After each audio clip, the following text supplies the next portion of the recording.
नमस्कार।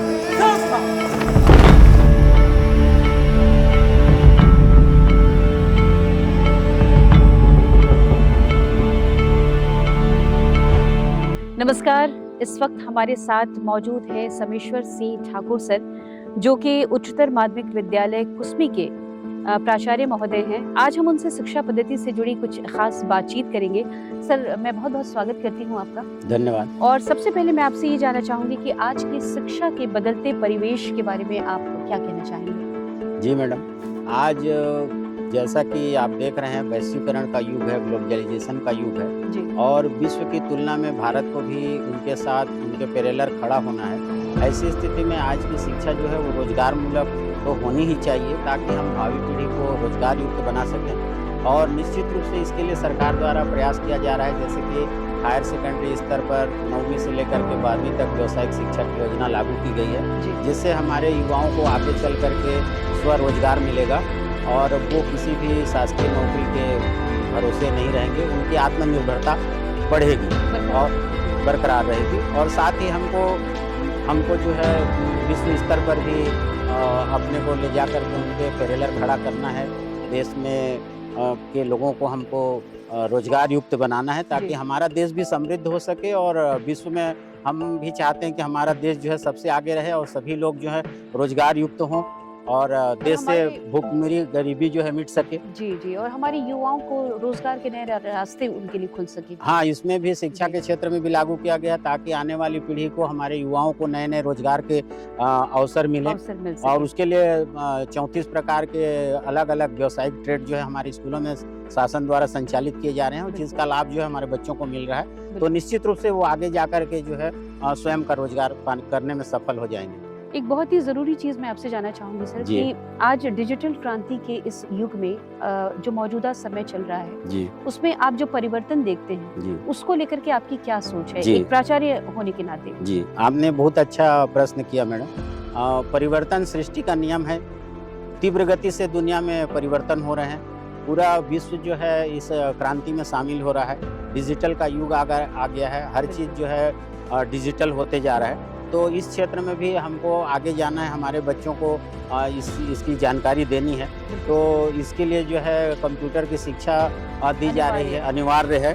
और आने वाले समय में जैसे आप देख रहे हैं, इसमें बैंकिंग क्षेत्र है, इलेक्ट्रॉनिक का क्षेत्र है, कितना आगे चला गया है। आजकल सारे लेन देन जो है अब डिजिटल माध्यम से हो रहे हैं। तो आने वाली पीढ़ी के लिए इसका भरपूर नॉलेज होना जरूरी है। हाँ, आजकल के बच्चे बहुत जल्दी कंप्यूटर को बहुत जल्दी और ये सब को बहुत जल्दी सीखते हैं। स्कूल के प्रेमाइसेस में जितने भी हमारे बच्चे हैं, उसमें बहुत सारे ऐसे बच्चे हैं जो खेल की क्षेत्र में काफी आगे जा रहे हैं। तो उसके बारे में कुछ बताइए। जी, जब से छत्तीसगढ़ बना है तो हमारी छत्तीसगढ़ सरकार ने खेल के क्षेत्र में बहुत ध्यान दे रही है। पहले इतनी सुविधा नहीं थी। अब आप देख रहे हैं राजधानी में भी स्टेडियम, इंडोर स्टेडियम बन गए हैं। पहले खेल के क्षेत्र में इनको जो है न्यूट्रिशन वगैरह के लिए कोई आवंटन नहीं मिलता था, वो भी मिल रहा है और काफ़ी उनको प्रोत्साहन मिल रहा है। तो हमारे छत्तीसगढ़ में ग्रामीण जो प्रतिभा है वो खेल से जुड़ रहे हैं और आकर के बच्चे खेल रहे हैं। उससे हमारे ही विद्यालय को ले लीजिए, इसमें बहुत से बच्चे जो है एक बड़ी संख्या में मोर देन 100 जो है स्टेट और नेशनल वॉलीबॉल, थ्रो बॉल में खेल रहे हैं, नेशनल और स्टेट खेल रहे हैं। और आने वाले समय में इनका भविष्य भी बहुत अच्छा है। और हमारी तो ये सोच है, ये तमन्ना है कि छत्तीसगढ़ के हमारे बच्चे जो हैं वो ओलंपियाड तक जाएं और प्रत्येक क्षेत्र में जो है अपनी महारत हासिल करें। सर, एक बहुत ही इम्पोर्टेंट सवाल आपसे करना चाहूँगी कि नई राष्ट्रीय शिक्षा नीति के संदर्भ में आप क्या कहना चाहेंगे, जिसे आज पूरे देश में लागू किया गया, उसके बारे में आपकी क्या सोच है?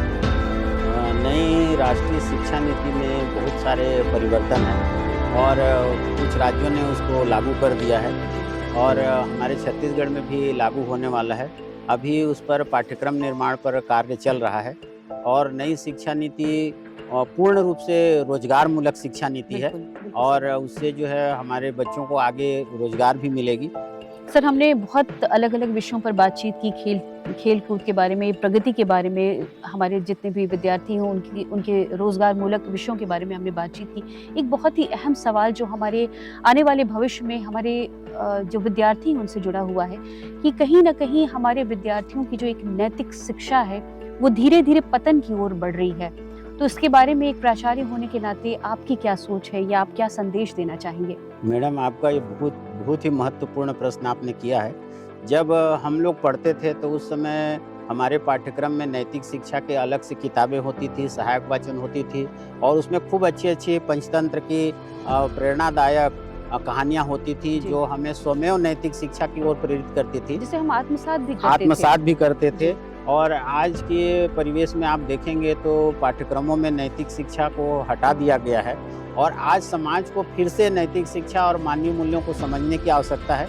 कहीं न कहीं समाज में जो युवा वर्ग अपराध की ओर बढ़ रहे हैं, उसमें भी ये बहुत उत्तरदायी है, जी, और महत्वपूर्ण योगदान देता है ये। महत्वपूर्ण योगदान जी। देता है, क्योंकि हम विद्यालय जो है वो संस्कार का केंद्र होता है बिल्कुल और नैतिक शिक्षा और मानवीय मूल्यों की शिक्षा जब उसकी मिलती है तो उसमें एक संस्कार बन जाता है, जिससे वो आगे चल कर के कोई भी घृणित कार्य करने के पहले सोचता है। बस। बहुत अच्छी बात की सर आपने कि एक विद्यार्थी को एक बेहतर इंसान बनाने के लिए नैतिक शिक्षा की ओर अग्रसर होना ये सबसे महत्वपूर्ण बात है।